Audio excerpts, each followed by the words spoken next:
This US general was viewed by many as a media hound, always chasing publicity and conscious of his own reputation above all else.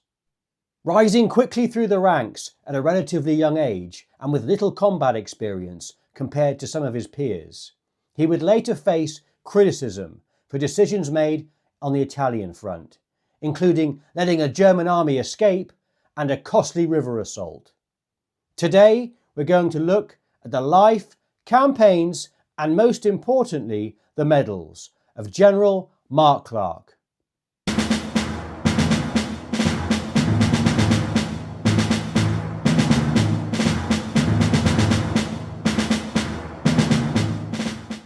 So when I made a video last year on Lloyd Fredendall, describing him as possibly the worst US general during World War II, I had quite a few comments saying, no, Mark Clark is definitely up there. And to be honest, I didn't know too much about Clark other than he was the commander on the Italian front during the war. So I thought, why not take a further look into this general and see what all the controversy's about. So let's dive in. Clark was born in May 1896 in Madison Barracks in Sackett's Harbor, New York. His father, Charles, was a career army officer serving in the infantry.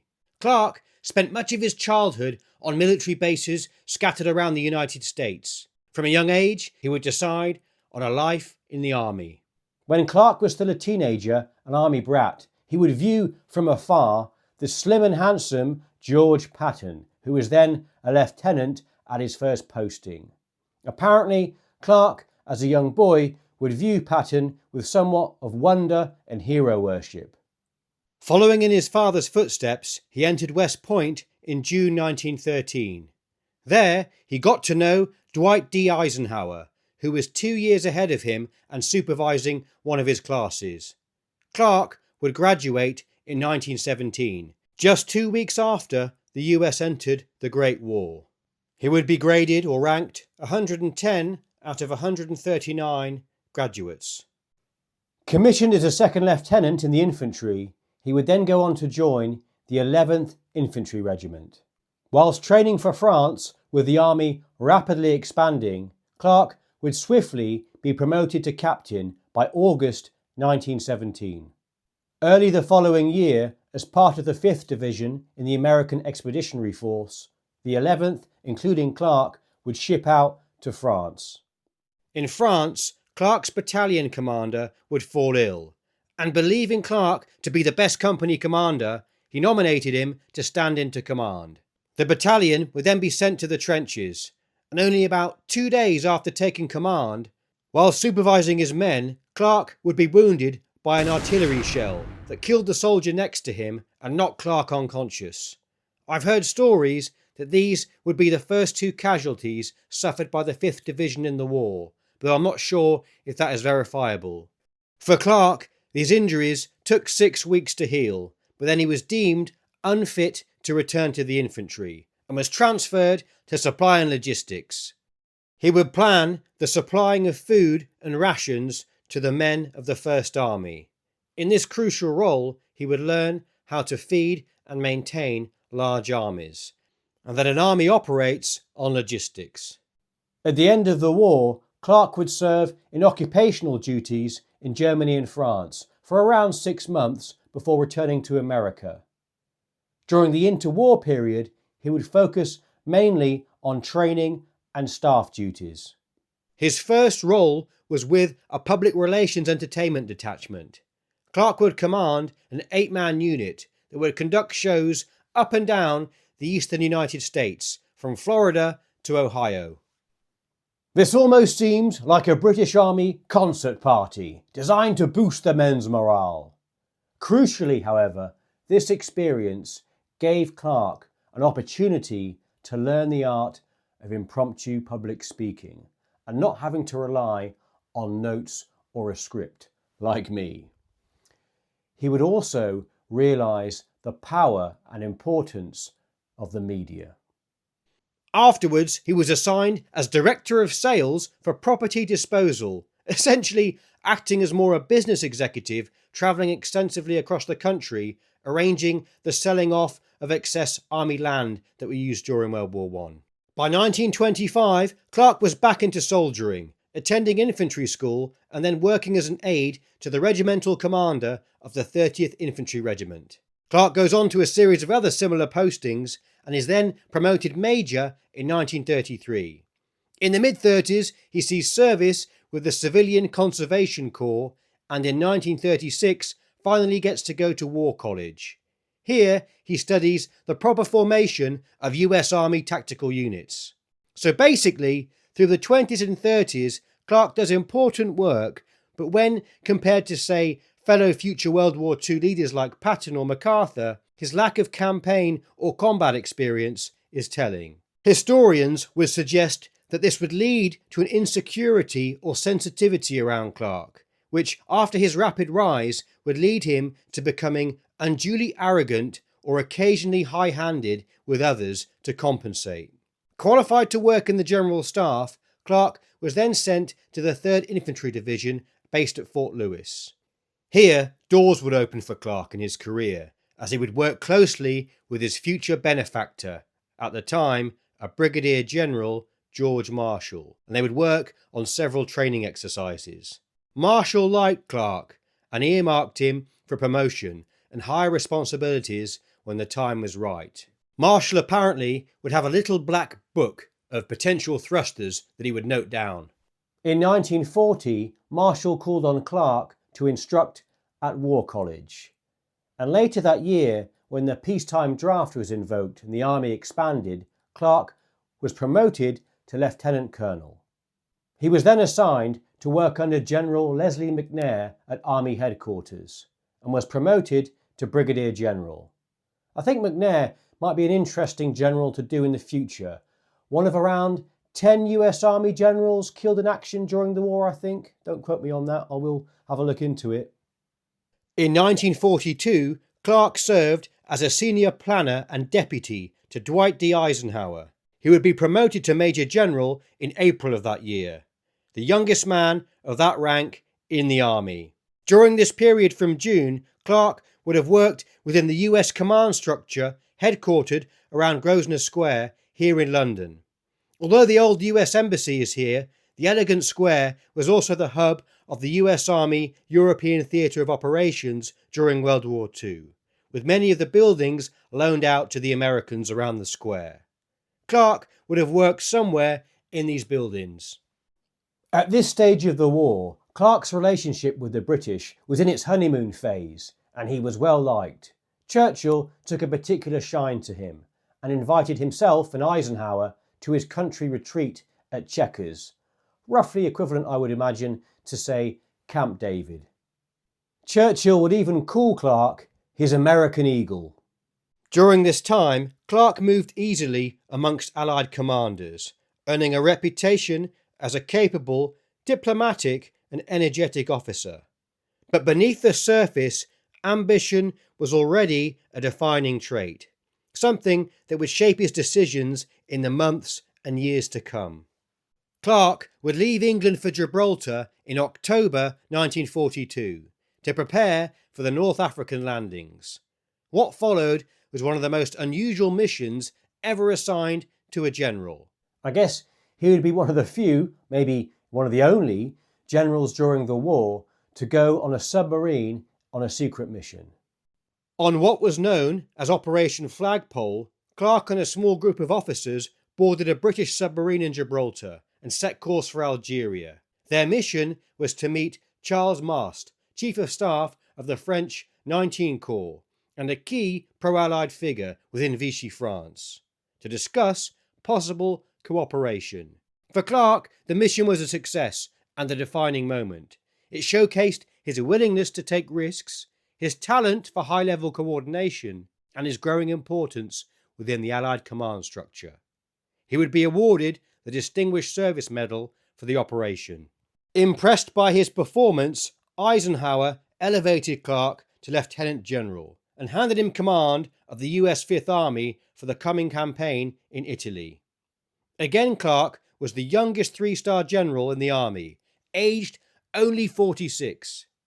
Tellingly, this would start to breed resentment amongst other older and more experienced officers who felt Clark's meteoric rise was undeserved.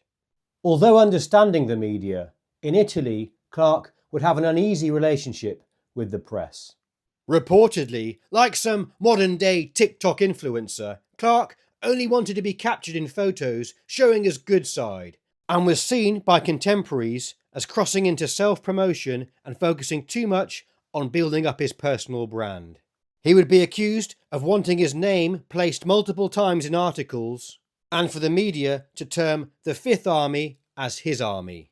Landing at Salerno in September 1943, although ultimately successful, Clark was questioned for not ordering any preparatory artillery bombardment to support the invasion force. This led to fierce German resistance and a near disaster, forcing Clark to briefly establish his headquarters back at sea. However, he would often be seen in the front lines, encouraging troops, and ultimately stalled the German attacks. Then, showing decisive leadership, he would quickly go on to liberate Naples and advance north until reaching the Winter Line in November. In December, his direct commander Eisenhower would be replaced by the British Alexander. Once Eisenhower left the Mediterranean theatre, Clark was operating in essentially a British theatre of operations and would report to General Alexander, who commanded the 15th Army Group. Soon, a personality clash would develop between Clark and Alexander. Clark would feel that the British were always attempting to take more than their fair share of the glory for battles won by the Fifth Army. In return, Alexander thought Clark self-aggrandizing. Clark would also fall out with some of his more subordinate US commanders, such as Lucian Truscott. He would complain about Truscott constantly whining and always wanting more resources that Clark couldn't provide. He would find him a difficult subordinate to manage. Speaking of Clark, in a letter to his wife, Truscott would write, "He's one of the most self-centered individuals I've ever met." Clark ordered the 36th Infantry Division to cross the Garry River, which is often confused as the Rapido, on the 20th of January 1944. The attack was a failure, resulting in over 2,000 casualties in 24 hours for the Americans. Critics accused Clark of sacrificing the 36th Division in order to hold the Germans at Monte Cassino and keep them away from Anzio, where an Allied invasion force was planned to land. Even the 36th Division General commanding the troops, Fred L. Walker, had been doubtful about the operation from the outset. He would compare it to a reversed version of the 1918 Marne offensive, and later blamed his superiors, including Clark, for ignoring his advice to shift the attack further north, arguing that they did not fully understand the situation. Defenders of Clark will state that a series of blunders were made at an operational level during the river assault. With Clark operating at a strategic level, many of the mistakes, therefore, were down to divisional, brigade and regimental commanders. After the war, the 36th Division Veterans Association called for a congressional investigation into the battle, criticising Clark's perceived inexperience and poor execution. However, no disciplinary action was taken against Clark. Later, during the Anzio amphibious landings, Allied forces were pinned down by strong German counterattacks for months, leading to a bloody stalemate that Clark struggled to break.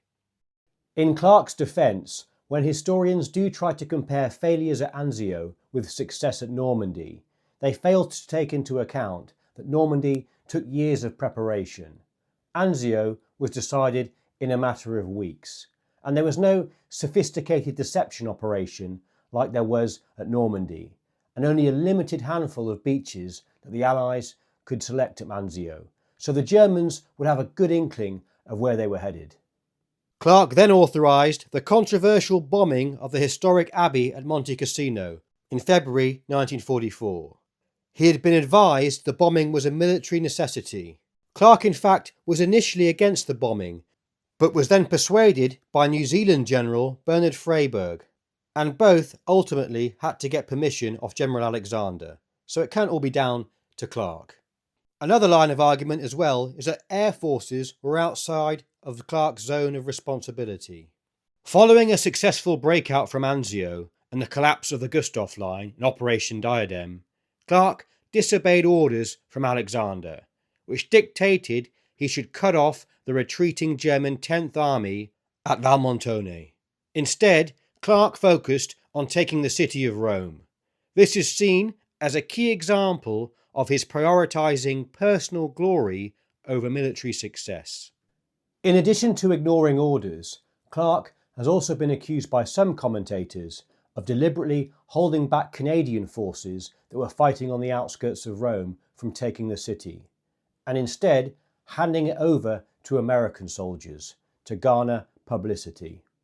On the plus side, Clark was seen as an energetic commander, being out and about, so to speak, regularly inspecting forward positions, had a competent staff around him, and was good at daily operations.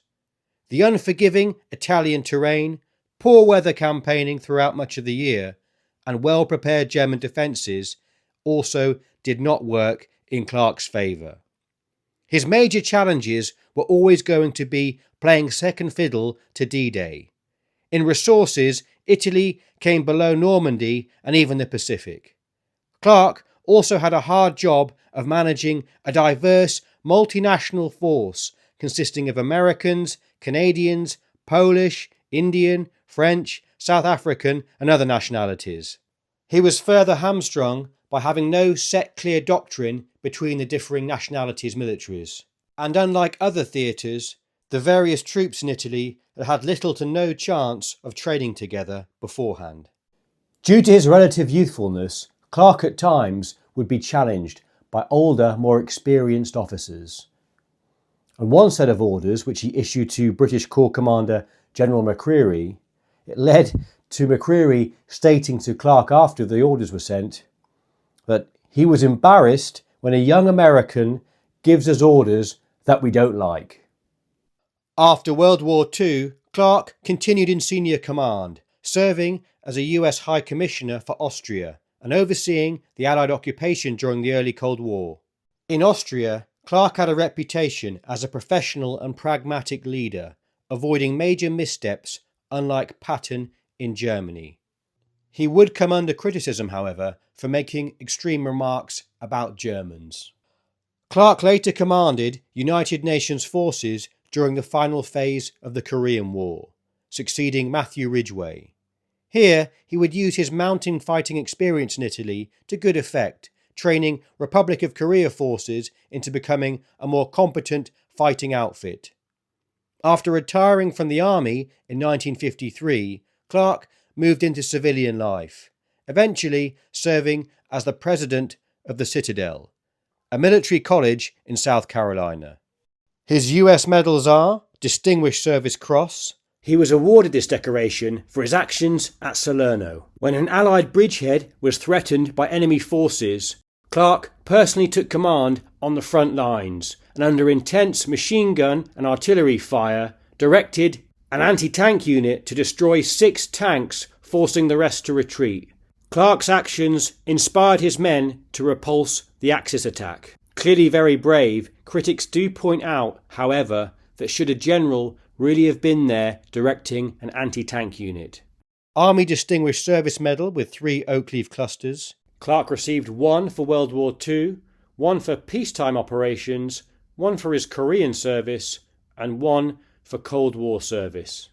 Navy Distinguished Service Medal, Legion of Merit, Bronze Star with Valor Device, Purple Heart. Clark narrowly avoided being awarded a second Purple Heart when in Italy his plane clipped a barrage balloon wire, leading to his pilot to crash land the plane. Miraculously, Clark and the pilot walked away unscathed. World War I Victory Medal, Army of Occupation of Germany Medal for World War I, American Defence Service Medal, European, African, Middle Eastern Campaign Medal with 7 campaign stars, World War II Victory Medal, Army of Occupation Medal, World War II Austria, National Defence Service Medal, Korean Service Medal with 3 campaign stars. Foreign awards include Legion of Honor, Order of the White Lion, First Class from Czechoslovakia, Order of Saint Maurice and Lazarus from Italy, the Military Order of Savoy from Italy, the Order of Asim Alutit, Grand Cross, Morocco, Order of Suvorov, First Class from the USSR, Knight Commander of the Order of the Bath, and the same rank for the Order of the British Empire, both from the UK, Order of the Crown from Belgium, Order of the Southern Cross, Grand Officer, Order of Military Merit from Brazil, the Medaglia d'Argento from Italy, Order of the Virtuti Militari, Silver Cross from Poland, and finally the UN Service Medal with Korea clasp. Clarke was also a Scottish Rite Mason and received an honorary 33 degree. No doubt he would have plenty of Masonic medals as well, I would imagine. In recent years, modern historians such as James Holland and John Mikolasek, I think that's how it's pronounced, have come out in more favour of Clarke. There are interviews you can listen to on the World War II TV YouTube channel which are pretty detailed. Clarke's definitely a complex character. Clearly, I don't think you can call him incompetent, perhaps inexperienced and had to learn on the job like most commanders. And let's not forget, Italy was brutal, ugly, high casualty fighting in rough terrain against a stubborn enemy that knew the land. Coming into a hierarchical environment where you are younger and more inexperienced than other officers, and having done little combat time during your career in comparison to others, will naturally ruffle a few feathers. Clarke's at times abrasive and high-handed personality didn't help either. So tell me what you think. Is Clarke in the league of Lloyd Fredendall? We still have Vinegar Joe Stilwell to cover at some point in the future as well, so maybe he could be another challenger for most unpopular general. Thanks for watching. I hope you found some value from this, and I'll see you in the next one.